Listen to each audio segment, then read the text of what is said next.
Geetanjali institute and technology study college Dabok द्वारा नई शिक्षा नीति 2020 के तहत इंजीनियरिंग टेक्नोलॉजी को भी नए आयाम मिले हैं। Geetanjali engineering and technology college के डायरेक्टर डॉक्टर नरेंद्र सिंह राठौड़ ने बताया कि नई शिक्षा नीति 2020 के तहत सभी छात्रों को पढ़ाया जा रहा है और जो नई शिक्षा नीति में ABCD के जो अर्थ दिए हैं वही बच्चों को पढ़ाया जा रहा है, जिसमें सभी कोर्स को अलग अलग इम्प्लीमेंट किया गया है और इंक्रीमेंट के साथ ही छात्रों को प्रैक्टिकल थ्योरी और एक्सपीरियंस की भी शिक्षा दी जा रही है। साथ ही लीडरशिप में एक्सपर्ट, लेक्चर, कॉन्फ्रेंस, इवेंट और अन्य माध्यमों से छात्रों को जोड़ा जा रहा है, जिससे छात्र अपना लक्ष्य हासिल कर सके। वहीं इंजीनियरिंग कॉलेज द्वारा जो भी कोर्स है उनको वीडियो फॉर्म पर लॉन्च किया जा रहा है। कोर्स को वेबसाइट पर भी अपलोड किया जा रहा है, जिससे छात्र खाली समय में अध्ययन कर सके और इससे परीक्षा के समय में भी बड़ी सहायता मिल सकती है। वहीं डिजिटल लर्निंग को महत्व देते हुए छात्रों को जोड़ा जा रहा है। वहीं छात्रों के प्लेसमेंट और अन्य व्यवस्था के लिए कई कंपनियों के साथ MOU भी किया है और खासकर सिलेबस के लिए उन कंपनियों से MOU किया है जिससे इंडस्ट्री में आवश्यकता अनुसार छात्रों को पढ़ाया जा सके और अलग अलग कार्यक्रम कर उस सिलेबस के आधार पर छात्रों को प्रशिक्षण भी दिया जा रहा है।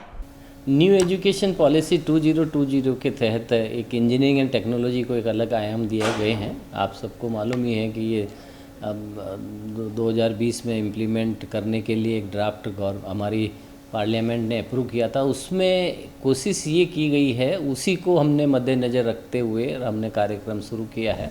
उसमें ये बताया गया कि अब आने वाली जो एजुकेशन है वो एक 4 शब्द दिए उन्होंने, ABCD, उस चारों शब्द के अराउंड ही घूमेगी नई एजुकेशन जो भी होगी। A means adaptive learning, more personalize. इसका मतलब ये रहता है जैसे मैकेनिकल इंजीनियरिंग है, मैं अपने कॉन्टेक्स्ट में बात करता हूँ गिट्स के। अब गिट्स में हमारे पास मैनेजमेंट के भी स्टूडेंट्स हैं, हमारे पास कंप्यूटर एप्लीकेशन के भी स्टूडेंट्स हैं और हमारे पास इंजीनियरिंग की सारी ब्रांचेज हैं जिसमें BTech, MTech, सब PhD सभी हैं। तो उसमें अब ये रहेगा कि मैकेनिकल इंजीनियरिंग के स्टूडेंट को जो चीज़ पढ़ानी है, कैसी फंक्शनल स्किल पढ़ानी है, कैसा प्रैक्टिकल अप्रोच करानी है, कैसे उनको एक्सपीरियंशियल लर्निंग पढ़ानी है, कैसे और उनकी लीडरशिप डेवलपमेंट करना है। अब वो इलेक्ट्रिकल इंजीनियरिंग के लिए अलग रहेगा, कंप्यूटर के लिए बिल्कुल अलग रहेगा, सॉफ्टवेयर के हिसाब से रहेगा। तो इसलिए A का मतलब है अडेप्टिव लर्निंग। तो हमें हमारे सारे कोर्स को इसी तरह से देखना पड़ेगा। हमारा सिलेबस तो भले RTU डिसाइड करती है, मगर उसके बाद उस सिलेबस को कैसे इम्प्लीमेंट करना वो हम गिट्स की एक प्रायोरिटी है। दूसरी प्रायोरिटी जो गिट्स की है वो B वर्ड पे आती है। B मीन्स से ब्लेंडेड लर्निंग। ब्लेंडेड लर्निंग का मतलब ये नहीं है कि ऑनलाइन एंड ऑफलाइन क्लासेस की जाए। कोविड के टाइम पे लोग बाग ब्लेंडेड लर्निंग को ये कहते थे कि आप कुछ ऑनलाइन क्लासेस भी करा लें, ऑनलाइन क्लासेस करावें, एक्सपर्ट लेक्चर्स करावें। अगर कोई IIT चेन्नई में बैठा हुआ है एक्सपर्ट और वो नहीं आ सकता उदयपुर, तो वो अपना 1 घंटा वहाँ से दे। मगर ये ब्लेंडेड लर्निंग का क्या है कि इसमें प्रैक्टिकल भी कराना है, यानी कि 3 चीज़ें बहुत इंपॉर्टेंट रहती किसी भी कोर्स को कराने के लिए, और वही हम करा रहे हैं। हमारे गिट्स में हमने सारे प्रोफेसर्स को ये डायरेक्शन दिए और मैं रेगुलरली मॉनिटर भी करता हूँ कि थ्योरेटिकल क्लास पढ़ा रहे हैं वो, दूसरा प्रैक्टिकल करा रहे हैं, तीसरा एक्सपीरियंशियल लर्निंग, यानी कि बच्चे अपने हाथ से कुछ एक्सपेरिमेंट करेंगे और उसके बाद उनको इतना ज्ञान हो जाएगा, इतनी उनकी दक्षता बढ़ जाएगी कि वो खुद अपना इंडिपेंडेंट कोई बिजनेस शुरू कर लें। ये बेसिक आइडिया है एक्सपीरियंशियल लर्निंग का। और जो चौथी चीज़ जो है, हम लीडरशिप भी डेवलपमेंट कराते हैं। आपने देखा होगा हमारे यहाँ बहुत सारे कार्यक्रम होते हैं, हम बहुत सारे एक्सपर्ट लेक्चर भी रखते हैं, कुछ बहुत सारी कॉन्फ्रेंसेस हम कराते हैं, सेमिनार हम कराते हैं, साथ में बच्चों के भी इवेंट कराते हैं। और इस साल तो अभी हमने हमारे एल्यूमिनियम एसोसिएशन का भी फाइनल कराया था, जिसके अंदर पूरे इंडिया से, क्योंकि हमारे 20 साल हो चुके हैं गिट्स के, तो एक बहुत बड़ी फोर्स हमारे साथ हमारे कॉलेज के पीछे खड़ी हुई है, जो कि यहाँ से ग्रेजुएट हुए थे। उनको हमने सबको बुलाया था 24 दिसंबर को। तो एक ये बहुत बड़ी चीज़ थी। और जो C पॉइंट है जिसको हम कहते हैं कोऑपरेटिव लर्निंग। कोऑपरेटिव लर्निंग का मतलब है कि any time, any one and anywhere, कोई भी आदमी, कोई भी लड़का किसी भी समय और किसी भी जगह वो पढ़ सके, ज़रूरी नहीं क्लासरूम में ही पढ़ सके। उसके लिए हमने सारे स्टाफ को हमने ये कहा है कि वो अपने कोर्सेज़ को वीडियो फॉर्म में लॉन्च करें। और हमने हमारा YouTube हमारा गिट्स का भी बना लिया है और हर टीचर्स को हमने हमारी वेबसाइट पे भी हमारे सारे लेक्चर हम अपलोड कर रहे हैं। हर टीचर को टारगेट दिया है जो कोर्स वो पढ़ाता है।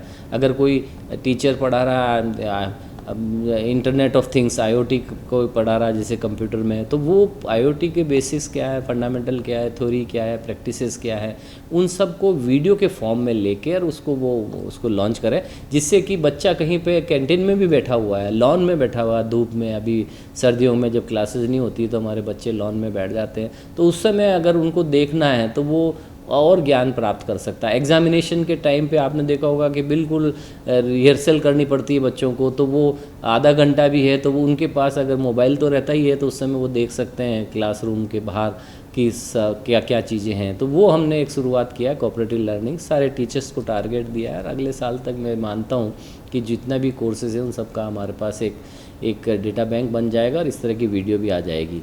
और डी क्या है, डिजिटल लर्निंग।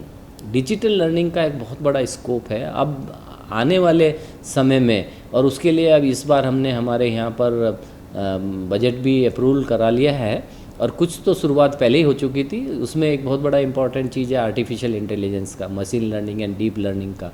दूसरा है इंटरनेट ऑफ थिंग्स है, AR and VR, augmented reality and virtual reality. हम इस स्टेप्स को और आगे ले जाना चाह रहे हैं, extended reality and mix reality पे।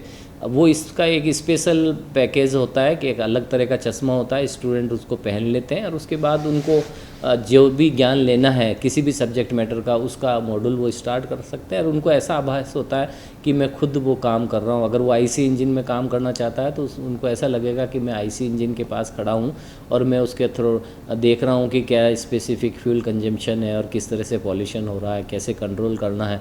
तो वो सारी चीज़ें बच्चा अपने पास वहीं खड़ा होकर देख सकता है। तो इस तरह का भी चीज़ हम कर रहे हैं। और डिजिटल लर्निंग में और डिजिटल टेक्नोलॉजी में टोटल 10 डिफरेंट आयाम हैं और मेरे को पूरा यकीन है कि इस आने वाले मार्च तक हम ये सारे के सारे आयाम का एक अलग सेल बना देंगे, जिसमें artificial intelligence, internet of things, big data analytics, blockchain technology एक बहुत उभरती हुई ब्रांच है और उसका किसी भी कोर्स सिलेबस में कोई भी उसका ऐसा कोर्स कंटेंट भी नहीं दिया है, पर हमने इस पर स्पेशल शुरुआत करी है। हमने कुछ हमारे स्टूडेंट्स भी आइडेंटिफाई किए हैं कि जिनको हम इस पे ब्लॉकचेन टेक्नोलॉजी, क्योंकि ब्लॉकचेन टेक्नोलॉजी से आप कोई भी प्रोसेस लाइन में क्या पायरेसी है, क्या ट्रेसेबिलिटी है, उसको चेक कर सकते हैं, डिजिटल पेमेंट कर सकते हैं, कंटेंट सेग्रीगेशन कर सकते हैं। बहुत अच्छा स्कोप है। डिजिटल टेक्नोलॉजी से सारा भविष्य इसी पर आधारित है, तो हम अपने आप को इसी में सुदृढ़ करना चाह रहे हैं और हमारे स्टूडेंट्स को भी हम इसी में आगे बताना चाह रहे हैं कि जिससे कि बच्चों को ये ज्ञान रहे। अब आपने देखा होगा कि आजकल हर चीज़, जो भी चीज़ें अब USA में जो चीज़ हो रही है वो बैठे बैठे हमारे पास आ जाती है। क्विकली हम सवेरे अपने परिवार मेंबर्स के जो हैं विदेशों में हैं उनसे हम इजीली बात कर लेते हैं, ऐसा लगता है कि उनके पास ही है हम। तो वो सब डिजिटल टेक्नोलॉजी की ही देन है। आने वाले भविष्य में भी कोई भी चीज़ है, कोई भी प्रोसेस है, उसकी सेफ्टी है, उसकी सिक्योरिटी है, उसकी सर्विलेंस है, उसकी निगरानी करनी है, उसको सिंप्लीफाई करना, उसको कन्वीनियंटली यूज़ करना है, उसकी एफिशिएंसी बढ़ानी है, उन सब के लिए डिजिटल टेक्नोलॉजी एक बहुत इंपॉर्टेंट चीज़ है। और इसके लिए हम कोशिश कर रहे हैं कि हम अपने आप को सुदृढ़ करेंगे और एक बहुत अच्छा प्लेटफॉर्म बनाएंगे। हमने फर्स्ट ईयर के बच्चों के साथ हमने एक नया एक्सपेरिमेंट किया है। हमने आइडियाथॉन शुरुआत करी थी। एक आइडियाथॉन का मतलब ये है कि हमने एक इवेंट कराया था जिसमें हमारे जितने भी 250 से ज़्यादा हमारे फर्स्ट ईयर के बच्चे हैं इंजीनियरिंग के, मैनेजमेंट वालों को हमने नहीं लिया था इसमें, मगर इंजीनियरिंग के और कंप्यूटर एप्लीकेशन वालों को भी नहीं लिया था, केवल इंजीनियर स्टूडेंट्स को लिया था। और उनको ये कहा था, हमने कुछ थीम दी थी कि इन थीम पे अपना आइडिया फ्लोट करें और उसका प्रेजेंटेशन कराया। तो हर बैच में ऐसे हमारे पास करीब 50 बैच आ गए थे, हर बैच में 4-4, 5-5 स्टूडेंट थे। उन्होंने अपना आइडिया दिया, उनमें से हमने 15 को सेलेक्ट किया है अब, और 15 में से 3 तो फर्स्ट सेकंड थर्ड ऑब्वियस उनको हम अवार्ड भी देंगे आने वाले समय में। बाकी जो दूसरे ग्रुप हमारे पास आए, अब उनकी हम विशेष एक ट्रेनिंग करा रहे हैं। और उन ट्रेनिंग के वो हम इसलिए करा रहे हैं कि ताकि क्योंकि उनमें एक इनोवेशन चीज़ थी, नवाचार का एक प्रवृत्ति थी, उनकी रचनात्मक क्रियाएं जो होती हैं जिसको हम क्रिएटिविटी कहते हैं, वो भी एक टूवर्ड्स एक अच्छी तरफ डायरेक्शन की तरफ थी। इसलिए हम उसको एक्सप्लोर कर रहे हैं और हम ये चाह रहे हैं कि इसको और थोड़ा और एक्सपांड करें, जिससे कि बच्चा 4 साल में और उसको अच्छी ग्रूमिंग करें। हमने एक हमारे यहाँ प्रोफेसर है, उनको ये पूरा लैब का काम दे रखा है, इनोवेटिव लैब्स उसके उन्हीं के पास में है, और वो स्टूडेंट्स को इसी तरह से उनको ब्रीफ करता है और हम ट्रेंड भी ये करते हैं। और किसी भी तरह का इवेंट कहीं भी हो पूरे देश में, हम हमारे स्टूडेंट्स को वहाँ भेजते हैं। और आइडिया यही है कि बच्चों को contact outside of the institute वो भी एक्सपीरियंस हो, तो हमारा मुख्य लक्ष्य यही है कि बच्चों को फंक्शनल स्किल भी बताते हैं, उनको सॉफ्ट स्किल पे भी बहुत सारे कोर्सेज कराते हैं हम। हमारे पास जो हमारे जिस तरह से आपने सुना होगा रेडियो टॉक होती है, ऐसे ही हमारे पास हम एक्सपर्ट टॉक कराते हैं। सेम इसी तरीके से हम ये चाहते हैं कि बच्चे खुद अपने साथ काम करें। अभी हमने मैकेनिकल इंजीनियरिंग के सारे स्टूडेंट्स को स्पेस टेक्नोलॉजी का ज्ञान दिया, उन्होंने खुद ने रॉकेट बनाया सारे स्टूडेंट्स ने। और एक दिन पूरा हमने यहाँ एक ऐसा सम्मेलन टाइप रखा, हमारे लॉन से बच्चों ने जो रॉकेट बनाए थे उन्होंने लॉन्च किए।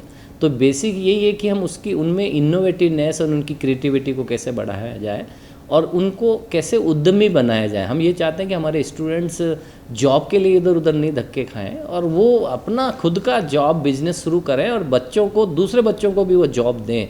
ये एक आइडिया है और इंस्टीट्यूट के बाहर भी अच्छे कॉन्टैक्ट डेवलप करें। ये एक और सेकंड कॉन्सेप्ट है और उसके लिए हम कर रहे हैं। क्वालिटी एश्योरेंस हमारा टॉप मोस्ट एम्बिशियस है हम, और हमारा प्लान भी है कि हम किस तरह से हमारे गुणवत्ता को अश्योर करें जो इंजीनियरिंग कॉलेज में होना चाहिए और उससे भी कुछ ज़्यादा बढ़ के करें, जिससे कि हम चाहते हैं कि हमारे पास अच्छे स्टूडेंट और आएँ। क्योंकि किसी भी इंस्टीट्यूट की उन्नति और प्रोग्रेस अगर हम देखते हैं वो इस पर नहीं डिपेंड करती कि हमारे पास क्या रिसोर्सेज है, कितनी हमारे पास फाइनेंशियल स्टेबिलिटी है, कितना फंड है, कितना रेवेन्यू है।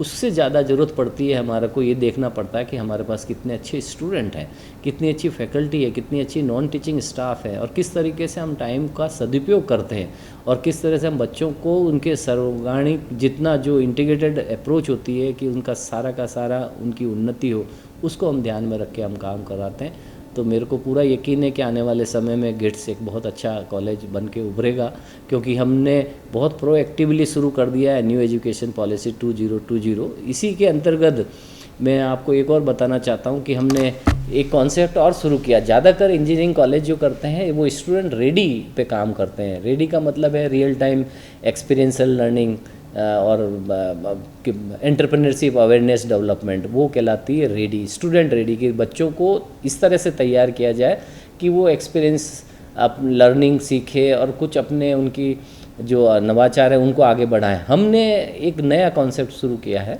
वो किया हमने इंडस्ट्रीज़ रेडी। इंडस्ट्रीज़ रेडी का मतलब क्या ये कि हमारे स्टूडेंट्स मैक्सिमम कहाँ जाते हैं, ऑर्गेनाइज सेक्टर्स में जाते हैं, MNC मल्टीनेशनल कंपनी में जाते हैं। तो हम इंडस्ट्रीज़ के हिसाब से हमने कई इंडस्ट्रीज़ के साथ MAU साइन किया है और हमने उनको बताया कि साहब आपकी रिक्वायरमेंट है mechanical engineer, electrical engineer, computer engineer, हमारा ये कोर्स वर्क है, हम ये बच्चों को इस तरह ट्रेन करते हैं। हमने उनके साथ MAU साइन ये किया है कि वो हमारा सिलेबस देखते हैं और उस सिलेबस में क्या और बढ़ोतरी हो सकती है। हमारे यहाँ पर इंडस्ट्रीज़ रेडी का मतलब है rising excellence RE and attending desired yardsticks, यानी कि इंडस्ट्रीज़ की क्या रिक्वायरमेंट है उसके हिसाब से हम हमारे बच्चों को ट्रेन करते हैं। और उसके लिए अभी हमने कई इंडस्ट्रीज से किए हैं साइन और उनके बेसिस पे हमने 45 डेज़ का एक कार्यक्रम भी शुरू किया बच्चों फाइनल ईयर के लिए, कि जो कोर्स हम हमारे 4 साल में नहीं पढ़ा पाए मगर उसकी ज़रूरत है इंडस्ट्रीज़ में, वो स्पेशल हमने ट्रेनिंग यहाँ कराई और उसके बेसिस पे बच्चों का फिर वो इंटरव्यू हुआ। तो एक अलग आयाम हमने कुछ शुरुआत की है।